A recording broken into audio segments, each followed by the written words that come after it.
जंगल में कौन पार्ट 3। जैसे कि आपने पार्ट 2 में देखा कि वीर जंगल में गया और उसकी आंखें फटी की फटी रह गई।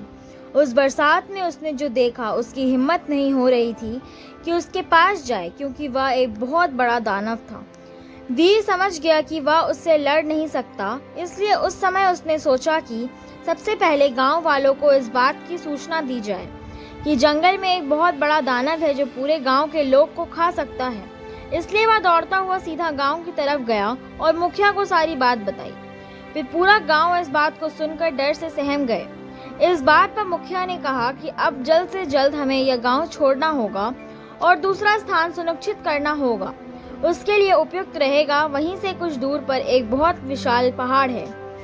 आगे देखने के लिए पार्ट 4 का इंतजार करें। Please like and subscribe.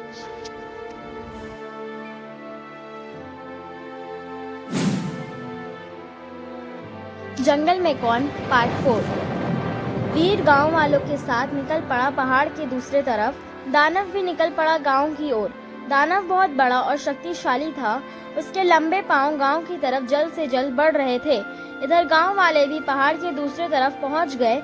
गांव वालों ने सोचा कि दानव पहाड़ और नदी पार नहीं कर सकता, लेकिन यह गांव वालों की भूल थी। दानव बहुत ही तेजी से आगे बढ़ रहा था। जैसे दानव ने देखा कि गांव में कोई भी नहीं है, उसका भूख और क्रोध बहुत चरम सीमा से बढ़ गया। वह बहुत गुस्से में चिल्ला रहा था, जिसकी आवाज गांव वालों तक पहुंच रही थी, जिससे गांव वाले डर से सहम रहे थे। वीर ने गांव वालों से कहा कि हमारे पास अभी समय है। दानव को नदी और पहाड़ चढ़ने में समय लगेगा, हमें युद्ध करना होगा।